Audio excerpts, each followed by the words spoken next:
Bueno, mi nombre es Rosa Rodríguez. Gracias a Elena, a José Manuel Omaña, a todos los organizadores del curso pues, por invitarme y a vosotros por estar aquí. Yo os voy a hablar ahora en primer lugar de sondas de humedad de suelo, dentro del contexto de obtener pues, una eficiencia hídrica que se va a traducir también en eficiencia energética.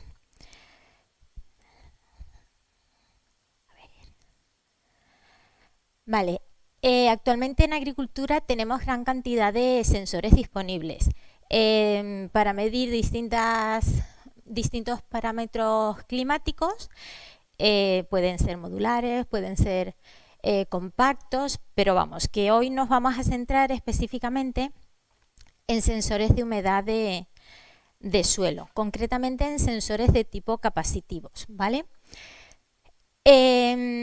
Vamos a ver una serie de conceptos básicos, unos conceptos de fenómenos que se dan en el suelo que nos van a ayudar a entender después los datos que vamos a obtener con los sensores. Los sensores, sus datos se van a reflejar en unas gráficas, pero es interesante conocer lo que está pasando para poder interpretar correctamente esas gráficas. El objetivo es, como ya os comentaba, lograr la eficiencia hídrica. Como decía José Manuel, pues aunque consigamos el objetivo de que nos salga económica la energía y demás, no por eso vamos a usar una cantidad de agua que no sea necesaria, ¿vale? Es interesante, pues no solo desde un punto pues ecológico, sino porque si nosotros utilizamos más cantidad de agua de la necesaria, realmente lo que estamos haciendo es lavar ese suelo, lavar los nutrientes que se encuentran ahí y todavía peor, lavar los nutrientes que nosotros mismos hemos aportado, lavar los fertilizantes. Entonces, realmente lo que a nosotros nos interesa es obtener una mayor rentabilidad aplicando realmente lo que el cultivo necesita. En ocasiones, posiblemente los sensores nos van a decir que el cultivo está necesitando más agua. ¿Es posible? Pues en este caso, en la medida de lo posible, se lo deberíamos aplicar. Considero muy importante, bueno, no os comenté, yo soy ingeniero agrónomo y mi trabajo es asesorar directamente al agricultor, tanto con temas de sensores de humedad de suelo como con teledetección que también vamos a ver después.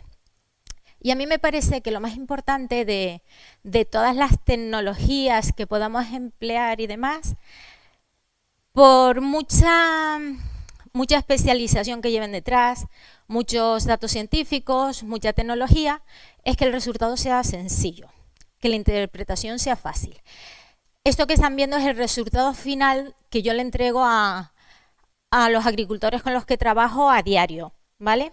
La información de los sensores se puede obtener diariamente. Hay plataformas y aplicaciones donde incluso con más frecuencia los puedes consultar varias veces al día, como quieras, pero es importante como mínimo consultar esta información a diario. Y lo importante es que sea sencilla, ¿vale? Aquí en esta gráfica, ¿qué se indica? Concretamente en esta, a ver si consigo señalar, vale. Concretamente aquí estamos indicando el agua disponible para la planta. Después iremos viendo cómo llegamos a conocer el agua disponible para la planta. En azul se marca un intervalo óptimo donde nos interesa mantenernos, niveles que nos interesa mantener de agua disponible.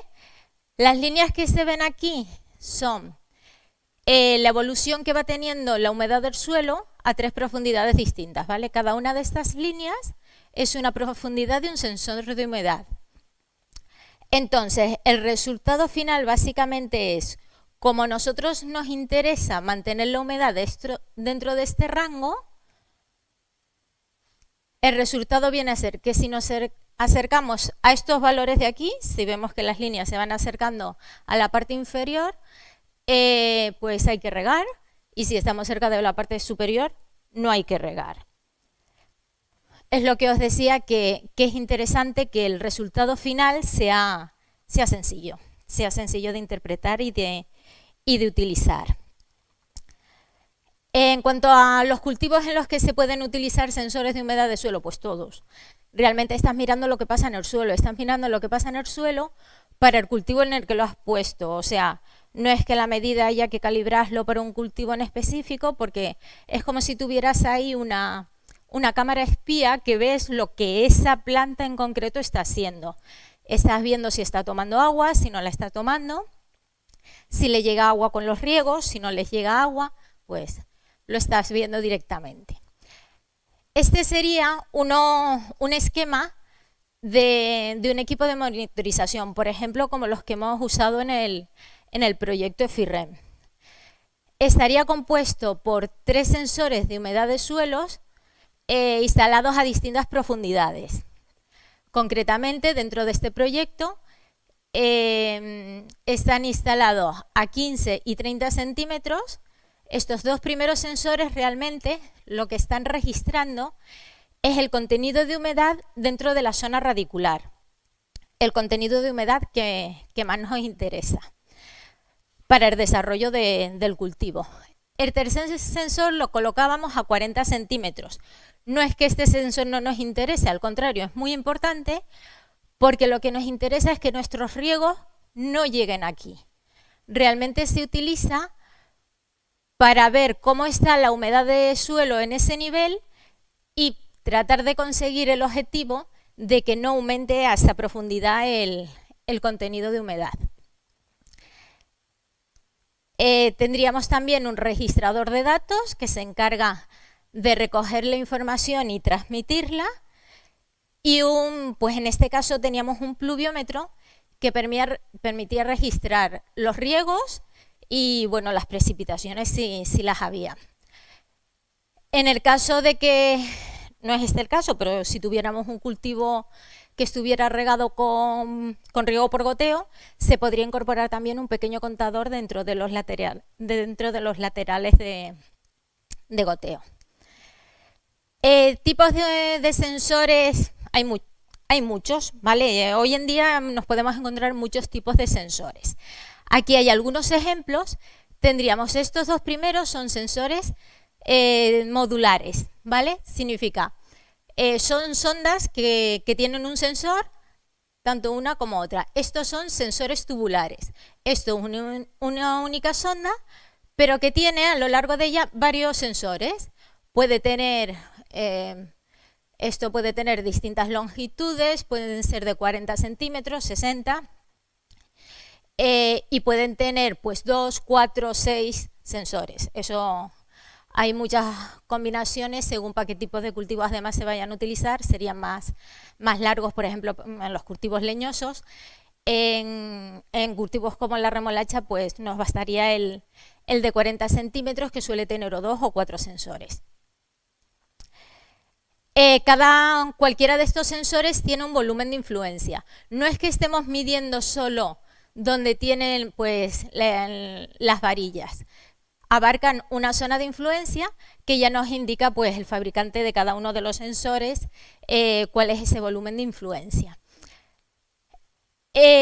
Como os comentaba, existen muchos sensores, ¿vale? Interesa decantarse por algunos de calidad, porque oye, vale, en AliExpress hay sensores, pues hay que ver cómo funcionan. Hay algunos que uno prueba y dice, es imposible, estos no. Y hay otros tipos de sensores contrastados, ya empresas que llevan mucho tiempo trabajando específicamente este tipo de productos. Pasa como con todo, ¿vale? También tenemos móviles de muchos tipos. No nosotros, en general. Vale. Estos serían ejemplos de los data loggers, ¿vale? Los registradores de datos. Básicamente estos son 3 diferentes, lo mismo, hay muchos más. Básicamente todos constan de una fuente de energía que alimenta las ondas. Se alimentan las ondas, se emiten los pulsos, los reciben y esa respuesta es la que registran. Y un sistema de comunicaciones, puede ser una SYNC para comunicación GPRS, pueden ser dispositivos que se conecten vía LoRa, vía Sigfox, hay distintos tipos de comunicación. Bueno, lo que nos interesa realmente es que funcione y que nosotros podemos recibir la información a distancia. Bueno, aquí vamos a empezar a recordaros un poquito temas básicos de la física del suelo, ¿vale? El contenido volumétrico de agua, bueno, el suelo en primer lugar, pues sabemos que consta de 3 fases, ¿vale? No es que sea un material inerte, no estamos hablando de lana de roca, que es todo igual, no, el suelo está compuesto por aire, agua y sólidos, y dentro de los sólidos, bueno, eso es un mundo directamente, ¿vale? Ahí tenemos microorganismos, tenemos una serie de vida y demás que realmente hace que los suelos sean muy heterogéneos y muy particulares. Cuando nosotros medimos el contenido volumétrico de agua, que es lo que miden este tipo de sensores, estamos midiendo el volumen de agua respecto al volumen total de suelo. O sea, nosotros estaríamos midiendo el volumen que tenemos de agua respecto al volumen total. De ese contenido volumétrico de agua nos interesa conocer especialmente 2 valores, que son el valor que tiene cuando el suelo está a tope de almacenamiento de agua, o sea, la mayor cantidad que nuestro suelo puede almacenar, y el contenido volumétrico de agua que tiene el suelo cuando la planta ya no es capaz de sacar más agua de ese suelo. Nada, aquí lo mismo que os comentaba antes de las 3 fracciones que tenemos en el suelo, esta vez ya indicado con valores numéricos en un metro cúbico de suelo, en este caso tendríamos 0,35, es decir, un 35% de contenido volumétrico de agua. Esto interesa identificarlo cuando estamos trabajando con los sensores de humedad. Es decir, siempre saber de lo que estamos hablando. Cuando hablamos que tenemos una humedad del 35%, simplemente debemos saber si estamos hablando en contenido volumétrico de agua, que sería pues un valor real, un valor que se puede determinar en laboratorio, pero que a la vez, como veremos, depende de otros factores, o estamos hablando de agua disponible para la planta, un valor ya más relativo. Bueno, nada, sabemos que la planta va extrayendo a través de las raíces el agua para poder hacer la fotosíntesis y paga un precio que es la transpiración. Necesita transpirar para hacer más fotosíntesis, producir más y demás. Y para eso va a necesitar el agua. Pero esta agua la está extrayendo del suelo, de las 3 fases de las que hablábamos antes. Y en el suelo no se encuentra el agua disponible libremente. O sea, va a costar más o menos en función de cómo esté ese agua. Va a costar más trabajo a la planta extraer agua de un suelo seco que de un suelo que esté más húmedo. En este caso de aquí, que os ponía antes, veríamos las fases, un esquema de las fases del suelo. Esto está representado como aire, este color más claro. Después los azules más oscuros sería el agua, que está mezclada con partículas sólidas, las propias raíces y demás. ¿Qué pasa? Que hay una parte del agua que se va a poder extraer fácilmente.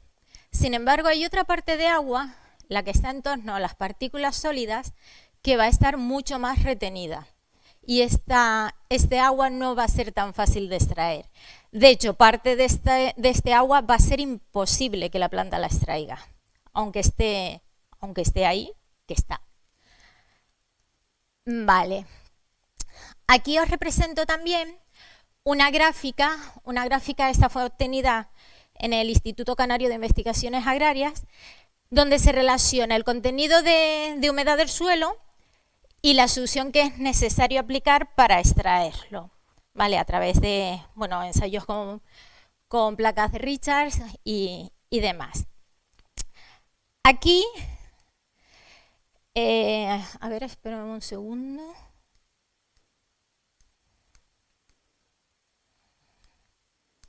Vale. Aquí deberían aparecer unas líneas que me ayudaran a explicarlo, pero no pasa nada. Me acerco yo. Aquí realmente se puede ver que en un suelo pesado, en un suelo en este caso arcilloso, que es la línea superior, se puede ver que incluso a presiones muy altas, a succiones muy altas, el contenido de humedad permanece elevado, es decir, aquí se sigue aplicando succión, pero ya no se puede extraer más agua. Sin embargo, en suelos más ligeros, en este caso uno arenoso, muy arenoso, los picones canarios, incluso con succiones muchísimo más pequeñas, vemos que podemos extraer un contenido de humedad casi total, mucho mayor. ¿Esto qué va a significar? Que, por ejemplo, un contenido volumétrico de agua que nosotros tengamos de 0,21 metros cúbicos de agua por metro cúbico de suelo, es decir, un 21% en contenido volumétrico de agua, ¿qué va a significar? Es un valor real, o sea, nuestro suelo va a tener esa agua. Si nos llevamos esa muestra de suelo al laboratorio, lo analizamos, lo secamos y demás, vamos a obtener ese valor, pero ese valor va a ser muy diferente en función de qué tipo de suelo tengamos.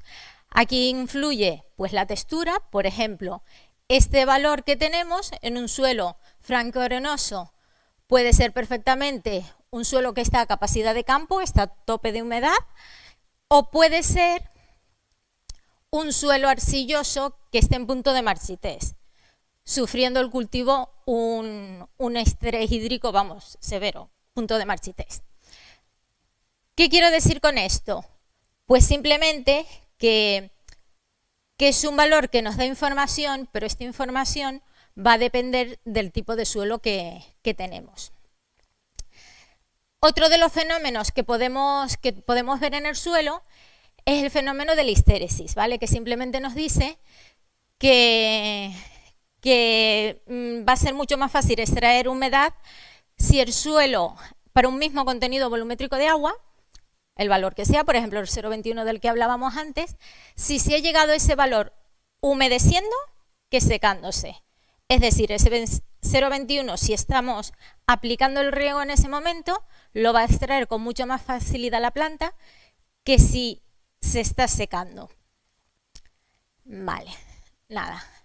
Esto se ve reflejado en esta gráfica, que para el mismo contenido volumétrico, mientras se está humedeciendo, la succión aplicada ha sido muchísimo menor que cuando el suelo se estaba secando.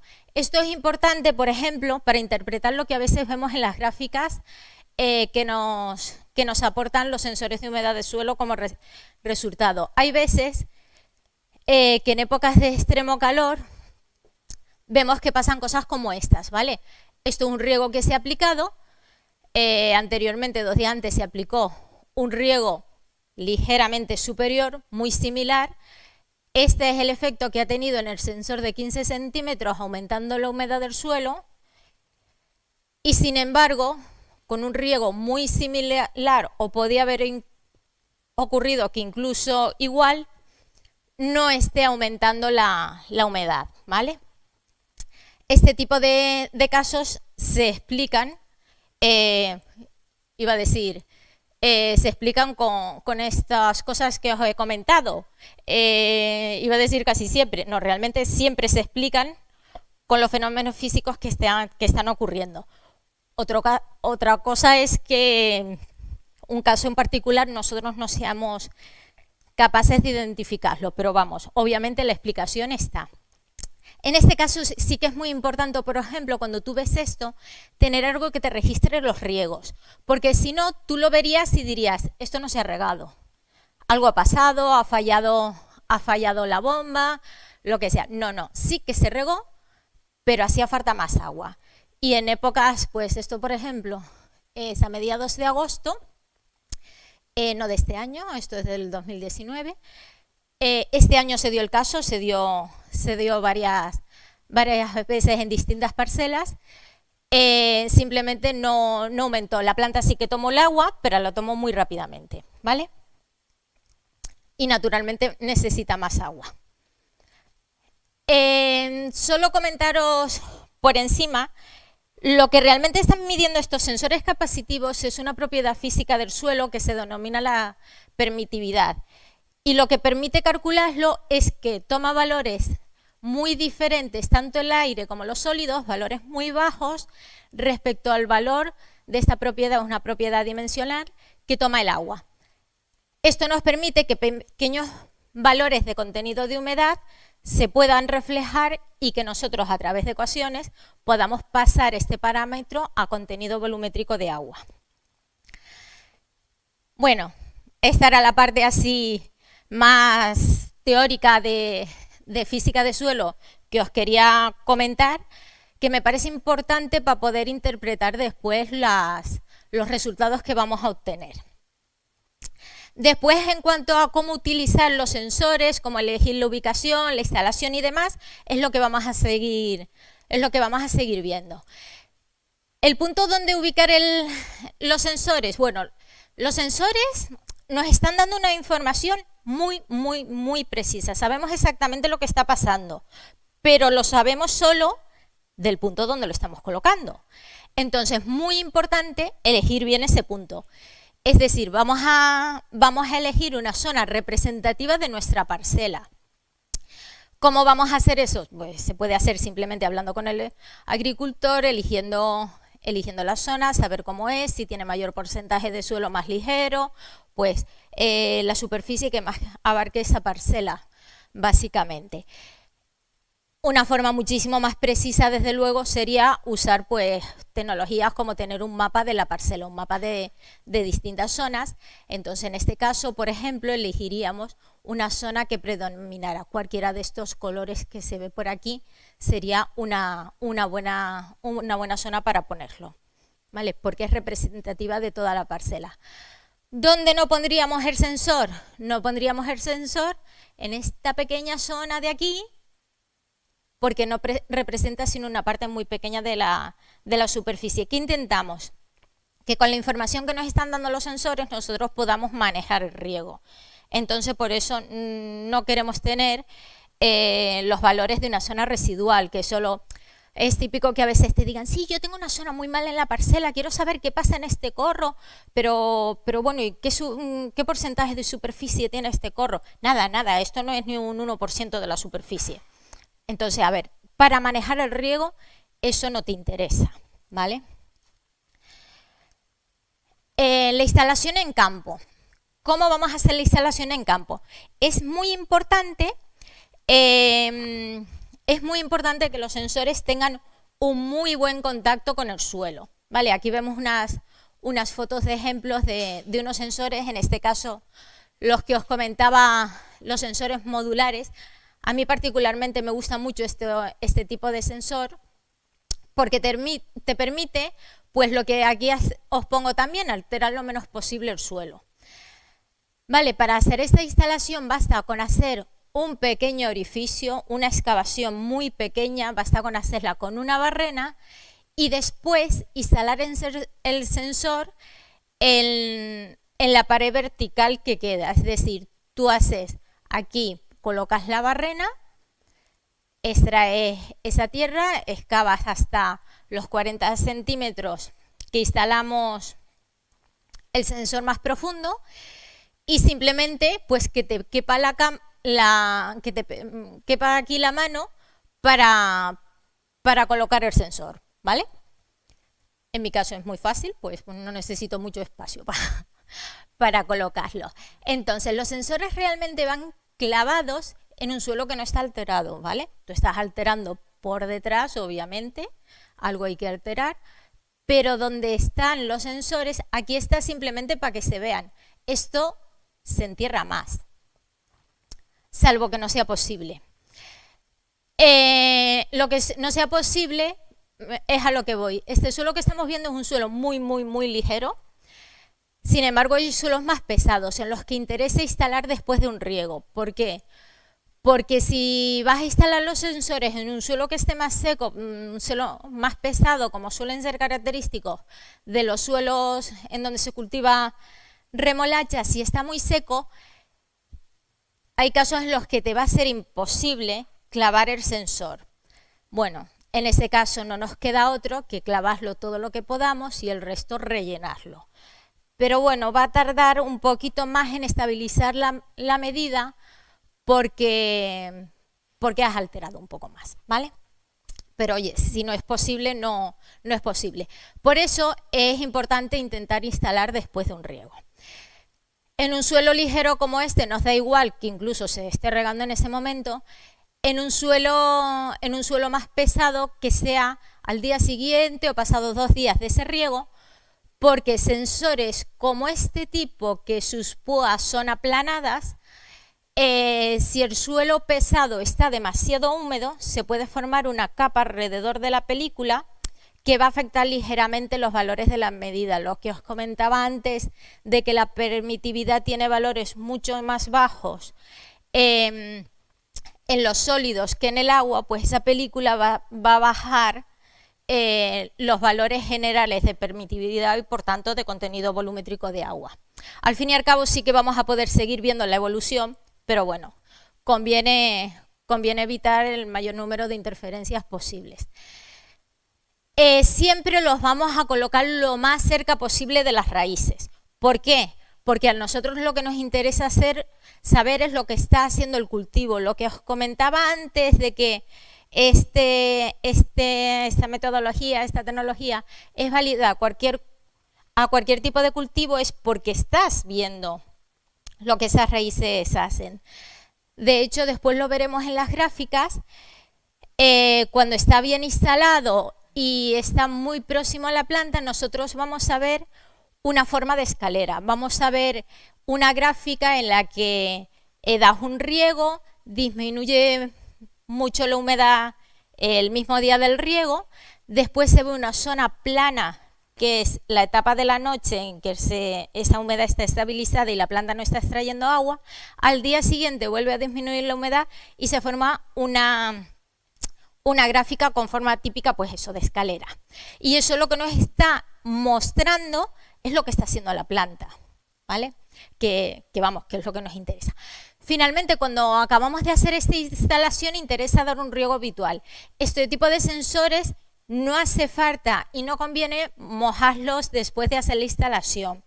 ¿Por qué? Porque aunque nos puede resultar cómodo mojarlo, porque vamos a ver uno de los parámetros de referencia que nos interesaba antes, que es el contenido de humedad cuando el suelo está a capacidad de campo, estarías llevando a capacidad de campo, como os decía antes, solo ese punto de la parcela.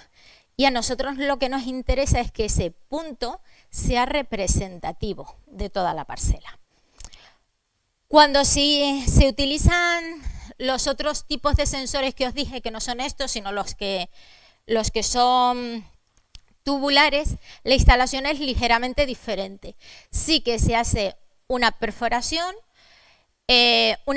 incluso más pequeña que esta que vemos aquí, porque en esta necesitamos introducir la mano para clavar los sensores. Sin embargo, en los tubulares no, los tubulares vamos a hacer un orificio que sea del mismo diámetro que el tubo que vamos a introducir, y después hay que hacer un barrillo mezclando terreno con agua que quede bastante acuoso. Introduciremos en el orificio el barrillo y después el tubo para que el contacto del sensor tengan un íntimo contacto, sea muy bueno. ¿Ahí qué pasa? Ahí tenemos la ventaja de que tenemos el valor de capacidad de campo según instalamos. Es que no hay otra forma de instalar esos equipos para que el contacto sea bueno. Pero tenemos que esperar un tiempo a que el suelo se estabilice y que los valores que nos esté dando correspondan al resto de la parcela, porque vamos a tener un suelo a capacidad de campo, que es donde está instalado nuestro sensor, nada más, el resto no lo está, ¿vale? Este es el motivo porque a mí particularmente, y esto es una opinión totalmente personal, me gustan más los modulares, ¿vale? Aquí tenemos unas imágenes indican cómo es la instalación, pero lo estamos viendo a la retirada de los sensores, porque nos dan más información realmente. Cuando nosotros estamos instalando, esto es un maíz, y si yo hago fotos cuando estoy instalando, pues realmente vamos a ver aquí una planta muy pequeña. Lo ideal es instalar lo antes posible para poder seguir todo el ciclo de la planta, pero eso sí, que haya nacido para evitar, pues oye, hay veces que yo he instalado, te arriesgas un poco y demás porque hace falta, el agricultor lo quiere tener, lo que sea, pues yo qué sé, yo he instalado cuando la zanahoria, por ejemplo, no le había salido sino una pequeña hoja, ni siquiera eran las hojas verdaderas. Entonces, ¿cuál es el problema de esto? Si al menos ya ha nacido la planta, ves que no hay un fallo de nacencia, ¿vale? Ya sin que claro, tienes que tener mucho cuidado de no matar tú a esa planta cuando estás ahí instalando. ¿Por qué? Pues por lo que os he estado comentando, porque lo que nos interesa es espiar a la planta, ver lo que está haciendo en el suelo, ver cómo está consumiendo el agua. Pues si no hay planta, pues no, ese efecto no. Sí que se humedecerá el suelo, aumentará y disminuirá con el riego, pero no va a tener ese efecto intenso de las raíces. Este agricultor, por ejemplo, me lo comentaba, dice, pero ¿y vas a instalar ahí? ¿No te es más cómodo instalar en medio de las dos filas de plantas? Digo, sí, mucho más cómodo, pero nos da mejor información instalar aquí, lo más cerca posible de las raíces. Bueno, pues eso era en el momento de instalación, este es el motivo de la retirada. Y aquí lo que estamos viendo es el sensor situado a 15 centímetros de profundidad. Y vemos el cuello de la planta y vemos todas las raíces que hay en esta zona, ¿vale? Por encima de los 15 centímetros. Tener en cuenta que obviamente he excavado esto para extraerlos y entonces las raíces han caído. Ni siquiera en estado natural colgaban tanto, estaban distribuidas horizontalmente. A continuación vemos el sensor aquí, ubicado a 30 centímetros. Yo lo que quiero enseñaros es la diferencia tan grande que hay en la densidad de raíces. Me diréis, es un maíz. Las raíces del maíz pueden explorar mucho terreno, pueden llegar a profundidades más amplias. Digo, sí, por supuesto, pero es un cultivo, está bien regado. Realmente un cultivo bien regado no va a ir a buscar agua si la tiene disponible. Por ese motivo nos podemos permitir controlar especialmente la humedad en los primeros 30 centímetros y en la mayoría de los casos en los primeros 15 es suficiente. Eso nos lo van a enseñar los sensores. La siguiente fotografía, este es el sensor que está situado a 40 centímetros. Ahí prácticamente ya ni encontramos raíces. Aquí no se ve muy bien, pero lo que intento es mover las raíces para que veáis realmente dónde están, ¿vale? Aquí está la superficie del suelo y la planta. Vemos las raíces, lo que yo os decía que están colgando, pero realmente las raíces parten de esta profundidad. Vale. Este es el típico esquemita que solemos poner para expresar los valores de referencia que utilizamos iba a decir con los sensores, pero no con los sensores, para medir siempre la humedad del suelo, usemos lo que usemos. Podemos asemejar un depósito como si el suelo fuera un depósito de agua, en el que en la parte, cerca de la parte inferior, tiene una llave. Nosotros vamos a poder vaciar el depósito de agua hasta la llave. El agua que quede por debajo de la llave no la vamos a poder extraer. Esto es lo que en el suelo denominamos el punto de marchitez. Tenemos agua en el suelo, pero la planta no va a ser posible de sacarlo. Si recordáis la gráfica que os puse antes, hay una diferencia muy grande entre el punto de marchitez de un suelo arcilloso o de uno arenoso. El punto de marchitez de un suelo arcilloso se logra con valores muy altos de contenido volumétrico de agua, es decir, ahí sigue habiendo agua, pero va a estar muy retenida por las partículas sólidas del suelo y la planta no va a ser capaz de extraerla.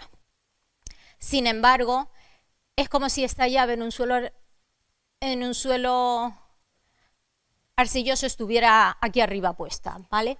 Sin embargo, este podría ser perfectamente un suelo arenoso donde se puede extraer casi toda el agua que hay contenido en el suelo. El depósito lleno de agua es lo que llamamos capacidad de campo. Si echamos más agua, el depósito se va a rebosar, ¿vale? Es lo que llamamos en el suelo saturación. Y que, bueno, naturalmente es lo que hemos tenido hace poco, pues con las lluvias y demás, que hemos tenido el campo pues saturado de aguas, con los charcos y demás. La diferencia, vamos, todo el rango de humedad que hay entre capacidad de campo, es decir, depósito totalmente lleno, y punto de marchitez, es lo que llamamos el agua disponible para la planta. Y significa exactamente eso, el agua que la planta puede extraer. El suelo va a tener más agua, pero esa agua a nuestros efectos no nos interesa. Y dentro de toda el agua que la planta puede disponer, tenemos toda el agua, 100% del agua. Ya la planta no puede disponer de más agua, 0% de agua disponible para la planta, pero a medida que nos acercamos al punto de marchitez, naturalmente la planta va a estar sufriendo más estrés, porque cada vez le va a costar más energía poder extraer esa humedad del suelo. Lo que decíamos de que no es que toda el agua tenga el mismo precio a nivel energético, no, a medida que tenemos menos agua en el suelo, más va a costar extraerla. Entonces, lo que a nosotros nos interesa es establecer un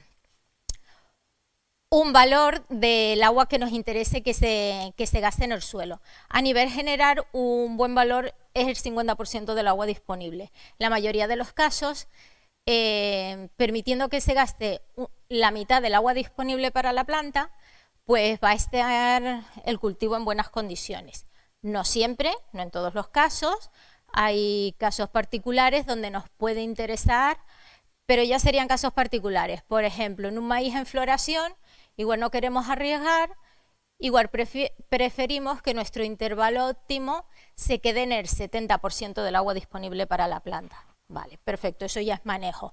O en patata no nos interesa llegar al 100%, sino nos interesa que el agua no supere un 85-90% de agua disponible para la planta para no generar demasiada humedad. Vale, son consideraciones particulares del manejo que vamos a hacer del cultivo de que se trate. No sé cómo voy de tiempo.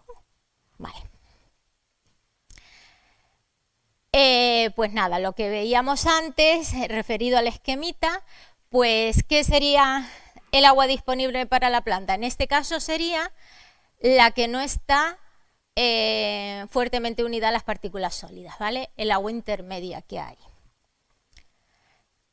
Y todo esto también referida a las gráficas que nosotros solemos usar, que son muy parecidas a las que podáis tener de cualquier empresa de sensores o lo que sea,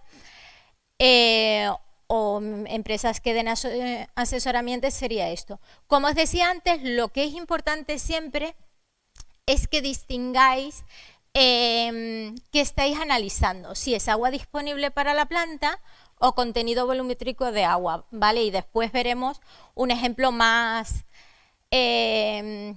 visual de cuál es la diferencia entre uno y otro.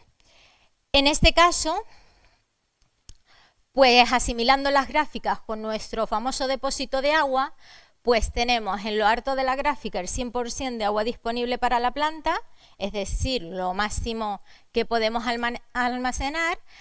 Tenemos en la parte inferior de la gráfica el 0%, es decir, el punto de marchitez, a donde no nos interesa llegar, pero no nos interesa ni siquiera acercarnos, ¿vale? Y entonces vamos a establecer nuestro intervalo óptimo que hablábamos, que iba desde capacidad de campo hasta agotar la mitad del agua disponible.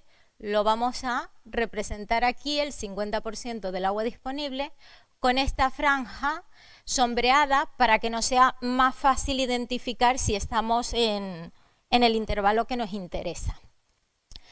Entonces después vamos a tener ahí representadas nuestro sensor de el verde es 15 centímetros, el rojo es 30 y el azul son 40 centímetros de profundidad. Esta es la forma de escalera que os comentaba antes. Esta es lo que nos está indicando que aportamos un riego, son estas líneas verticales, aportamos un riego, aquí se solapan, ¿vale? Aumentó la humedad a 15 centímetros, la teníamos a este nivel y ha pasado aquí, queda un poco oculta por el letrero del riego aportado, va disminuyendo porque la planta está consumiendo agua, por la noche se estabiliza, al día siguiente vuelve a consumir agua, se vuelve a estabilizar y llega el siguiente riego. ¿Vale? Esto sería un buen ejemplo de riego donde siempre, aunque no estemos llegando a capacidad de campo, no siempre es necesario, da igual, nos encontramos en valores altos, estamos con los riegos aumentando la humedad, no lo aumentamos a 30 centímetros, pero como os comentaba antes, muchas veces ni siquiera lo necesitamos, ¿vale? Es un valor que nos sirve porque hay suelos y cultivos donde sí se ve que tiene una extracción muy activa en estos niveles, pero muchas de las veces ni siquiera necesitan tanto. A ver, pues las plantas son listas, ¿vale? Si ellos tienen un agua disponible que les va a costar mucha más energía extraerla, no se van a sacarla más abajo, que van a tener un coste energético muchísimo mayor. Y a nosotros nos interesa, porque la energía que la planta gaste en extraer agua no la va a gastar en producir lo que tenga que producir. Pues grano si es un trigo, remolacha si es remolacha. Bueno, los valores de referencia que nosotros obtengamos, que hemos estado hablando de capacidad de campo y punto de Marchitez, son los que nos van a permitir calcular el agua disponible para la planta. Como os decía, el agua disponible es un valor relativo en el que nos dice, mientras los contenidos volumétricos son valores muy reales, son lo que existen, pero están muy influenciados por la textura y estructura del suelo, el agua disponible no, o sea, es un valor relativo, pero que a nosotros a nivel práctico nos da más información, es decir, ¿cuánta agua disponible tenemos? ¿Toda? Pues vale, toda, tenemos el 100% del agua disponible. No, hemos bajado el contenido de humedad y ahora tenemos disponible solo el 90% del agua, vale, eso tenemos disponible. ¿Qué contenido volumétrico supone? Pues el que sea. ¿Qué es lo que pasa? Que estamos trabajando con tres sensores puestos a distintas profundidades. Y hemos dicho que el suelo no es homogéneo, pero no es homogéneo a lo largo de la superficie de la parcela y tampoco es homogéneo a lo largo del perfil del suelo. Nuestro perfil puede variar. Entonces, pues es lo que os voy a explicar ahora del porqué de usar agua disponible para la planta. Y el ejemplo es este, ¿vale? Aquí tenemos una gráfica en la que está reflejada bueno, no sé si se verá, pero bueno, allí lo pone. Aunque no se vea, me creéis, es contenido volumétrico de agua. Y tenemos estos consumos, esta evolución del contenido volumétrico de agua. Os recuerdo, 15 centímetros en las diapositivas tienen los mismos colores siempre. 15 centímetros son las líneas verdes, las rojas son 30 centímetros y la azul es la profundidad que nos gustaría que fuera una línea plana, no nos gustaría que aumentara con los riegos. Entonces, a simple vista, yo podría interpretar aquí, digo, pero ¿cómo es posible? Tenemos más agua a 30 centímetros, después menos y después a 40 todavía menos. No parece lógico. Y no es eso. Realmente lo que tenemos es valores de contenido volumétrico de agua tal como muestran aquí. Pero los valores de agua disponible para la planta serían estos. Son cosas más lógicas. ¿Qué es lo que está pasando realmente? Pues que estamos analizando en un mismo lugar 3 sensores. Entonces, cada uno tiene una escala diferente. Esto no pasaría si estamos usando un solo sensor. Problema solucionado. Nos basta con ir viendo la evolución del contenido volumétrico de agua. El problema es cuando queremos comparar 3 distintos. ¿Estoy mal de tiempo? Ah, vale. Seguro que no se enfada conmigo el que viene después. Bueno, intento ir un poco más deprisa. Pues vamos, esto sería la escala 15 centímetros. Aquí os estoy indicando el cuadrado, es nuestro depósito, es decir, la parte alta es capacidad de campo, la parte inferior es punto de marchites. Entonces lo que ocurre es que esto es nuestro marco de referencia para la línea verde, esta para la roja y esta para la azul. ¿Qué pasa? Que cuando nosotros lo pasamos a agua disponible para la planta, eso ya lo podemos ver todo dentro de la misma escala. Simplemente es eso. Y lo que os decía, sabemos, mientras que un valor de contenido volumétrico de agua del 35% no sabemos lo que es, necesitamos saber este suelo en qué valor está capacidad de campo para saber lo que significa 0,35. Aquí siempre lo vamos a saber porque ya hemos hecho, ya lo hemos trasladado. Aquí vamos a saber que el 90% es que tenemos, de 100 litros tenemos 90 disponible, 90% es el 90%. Vale, después esto simplemente son unos casos, unos cuantos casos reales. Aquí vemos una campaña de remolacha donde se ven pues los riegos. Estos son los riegos y esta es la evolución de los 3 sensores. Como podemos ver, aumenta muchísimo con todos los riegos la humedad a 40 centímetros, ¿vale? Esto era lo que nos interesaba que ocurriera. Esto es un detalle más concreto en los que vemos que en un riego empieza a aumentar la humedad 15 centímetros, continúa aumentando la humedad 30 y este era el punto idóneo para haber cortado el riego. En vez de eso, el riego continuó. En este caso, el pluviómetro está midiendo cada 30 minutos, el pluviómetro continuó regando durante 2 horas más. De forma que realmente ha habido un exceso de humedad de 8 litros. De 8 litros, bueno, incluso 11 litros, ¿vale? Pero bueno, ha sido un exceso de riego bastante importante. En este caso, lo que vemos es otro ejemplo de manejo. Vemos que durante varios riegos aumentaba la humedad. Yo aquí os estoy mostrando periodos largos de tiempo, ¿vale? Para ver los resultados. Pero tener en cuenta que esto el agricultor lo va recibiendo día a día. Es decir, yo cuando veo este riego le digo, nos hemos pasado, convendría disminuir ligeramente porque los sensores de humedad de suelo no te dan un valor numérico de cuánto tienes que regar, ves cuánto has regado y como en el caso anterior el tiempo que has regado y muchas veces en casos tan destacados como ese puedes decir, oye, puedes reducir 2 horas el riego. Pues eso es lo que recibe el agricultor y aquí es lo que se fue haciendo, se fue intentando reducir la duración del riego hasta que en riegos posteriores no se aumentaba la humedad a 40 centímetros, ¿vale? Después hubieron otros 2 riegos que se volvió a aumentar, volvimos a hacer el mismo parámetro. Recordar que, oye, es que realmente las condiciones climáticas también varían. El riego que necesitábamos aquí no tiene por qué ser el mismo que necesitamos 2 semanas después. Muchas veces yo pongo yo pongo pues en algún curso estas gráficas, dice, ah, vale, entonces me estás diciendo que la remolacha necesita 15 litros por metro cuadrado de riego. Digo, no, eso lo necesitaba en aquel momento y aquella parcela.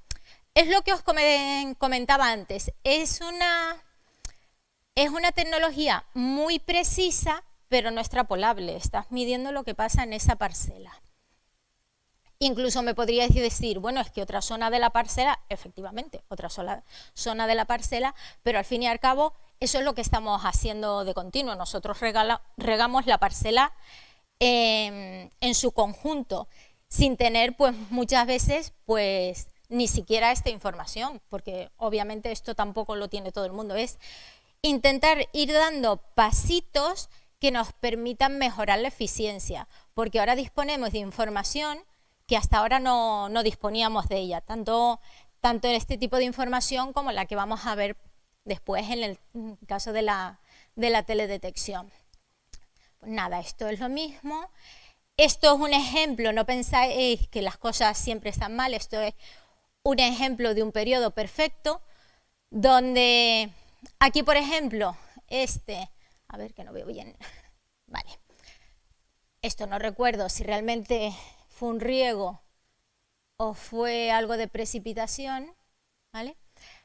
Este era más corto, prácticamente no aumentó la humedad en el suelo, se aplicó otro riego, sí que lo aumentábamos. De todas formas vemos que siempre nos estamos manteniendo dentro del intervalo óptimo, es decir, la planta no se está estresando. Vemos aquí como después del riego va consumiendo agua la planta a 15 centímetros, no está consumiendo a 30 centímetros, podría, pero no. Vemos que no lo está necesitando, entonces con que nosotros mantengamos la humedad 15 centímetros dentro de los niveles que nos interesa es suficiente.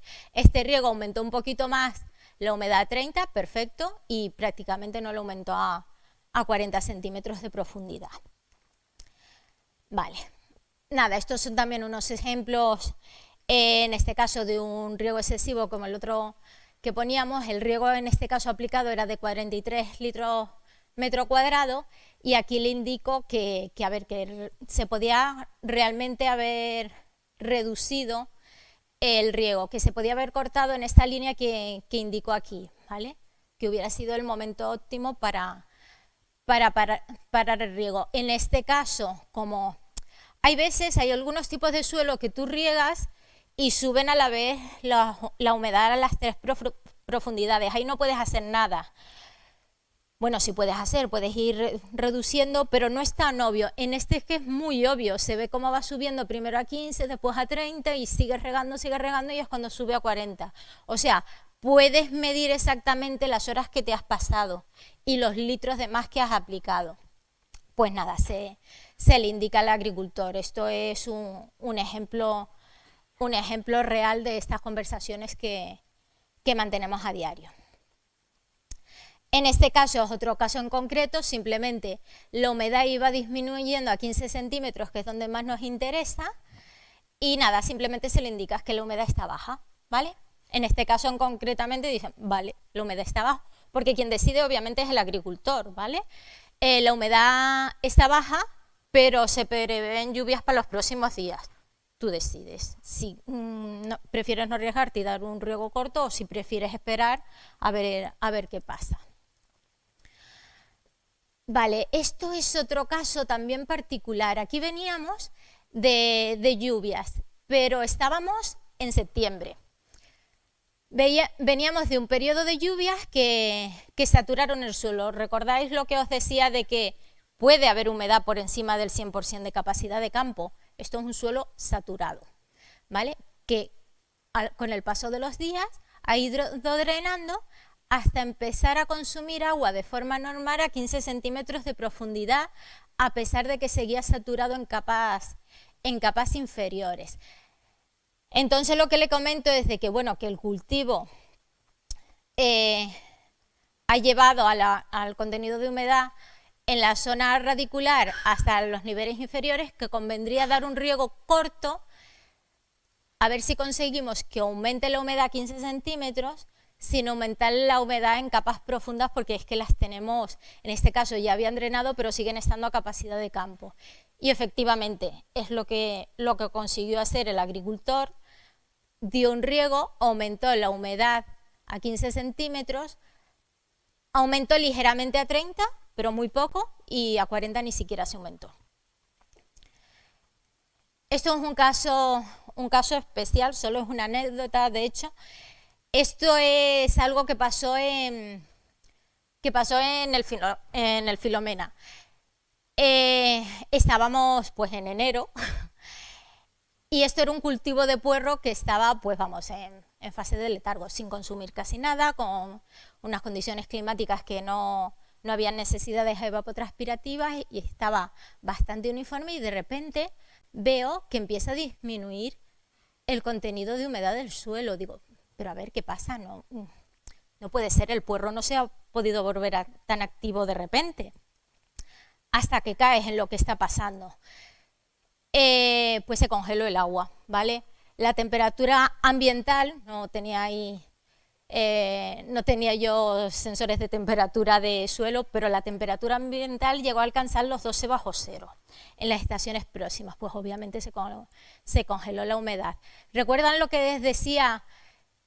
Que para los sólidos disminuye mucho el valor de permitividad, y que es con lo que se calcula el contenido volumétrico de agua.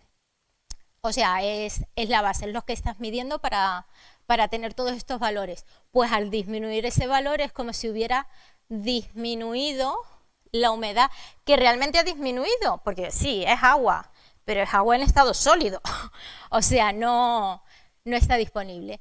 Pues nada, pasaron los días, se fue descongelando y volvió a aumentar. Me llama mucho la atención porque no es algo que se vea todos los días. Vale, y después esto es otro caso.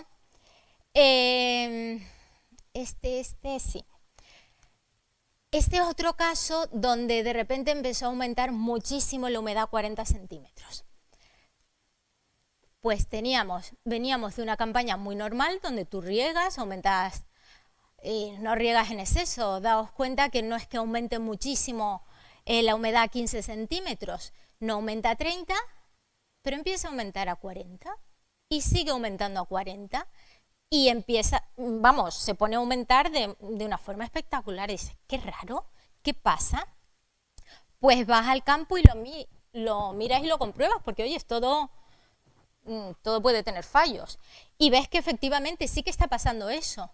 Haces una excavación y ves que el suelo está saturado a 40 centímetros, pero arriba no. Justo lo que indicaban los sensores. O sea, estaba a 15 y 30 centímetros, valores normales, incluso bajos, en 30 estaba bastante bajo, pero aumentaba a 40. Esto debió ser alguna avería en el sistema de riego, porque los aumentos además se correspondían con los riegos. ¿Os dais cuenta? Aunque se correspondía en el momento del riego, no venía de arriba abajo, porque la humedad a 15 y 30 centímetros no aumentaba de esa forma. Esto fue un problema, alguna rotura en el sistema de riego y de drenaje, ¿vale? Y efectivamente eso era lo que estaba pasando. Se siguió regando, en este caso se siguió regando porque la planta seguía necesitando agua, vigilando a ver si realmente esa zona saturada era capaz de aumentar hasta los niveles radiculares, y no pasó así. Mejor, porque eso podía haber causado pues problemas importantes si llega a subir más. Bueno, y esto era lo que os quería comentar sobre en el apartado de sensores de humedad de suelo. No os vais a librar todavía de mí. Si tenéis alguna pregunta, algo que comentar. Exacto, a ver, si es un pivot y es el mismo cultivo, sí. Claro, porque sí. No, es que hay gente que me lo plantea, dicen, bueno, aquí tengo remolacha y aquí maíz. No, porque no va a extraer igual la humedad un cultivo que el otro. Y después depende, pues eso, si la parcela es más o menos uniforme, pues cuanto más superficie, mejor. Al fin y al cabo tienes que encontrar una solución de equilibrio, de que esto te aporte una información que sea útil para ti y sea rentable. O sea, lo que no vas a llenar es toda tu explotación de... Claro. Sí que hay casos, sí que tengo casos de Lo que os decía antes de que se pone en la zona representativa. Tengo casos de algunos clientes que tienen parcelas muy grandes que ponen incluso 2 sensores dentro de la misma parcela. Estoy hablando de cultivos hortícolas que te permiten, el margen que tienen te lo permiten, son superficies grandes y demás, y tienes una zona de la parcela que se humedece mucho más que otra y les interesa comprobar los distintos, y de hecho aparte tienes distintos sectores de riego, con lo cual también lo puedes manejar. Claro, si no...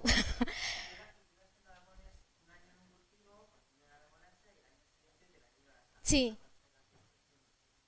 sí, sí, sí, sí. Exacto, cuando ya ha nacido, pero lo más pequeño posible, pues por aprovechar, por ver todo el ciclo del cultivo. De hecho, por eso los sensores que os ponía ahí, se ven las imágenes de Teros 10, yo sigo usando los Teros 10, yo los monto y después los retiro y los vuelvo a montar. Esos sensores ya ni se comercializan, hacen ya varios años que no se comercializan. Pero oye, eran buenos. Sí, se podría, sí que se podría. Hmm. Depende de que el data logger te lo permita, te permita conectar. Hay algunos que te permiten y otros que no. Últimamente cada vez son más.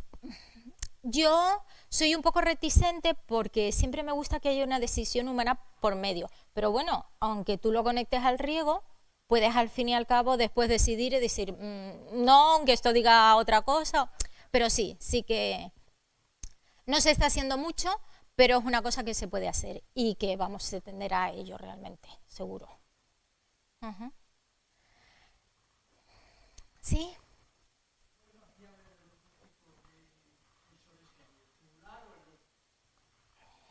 Son iguales. Eso depende después ya de preferencias. Mm. De que ¿eh? Sí, sensores buenos sí. Ya comentaba antes de que esto es cuando te dicen que tienes que ir al dentista, pero que vayas a uno bueno.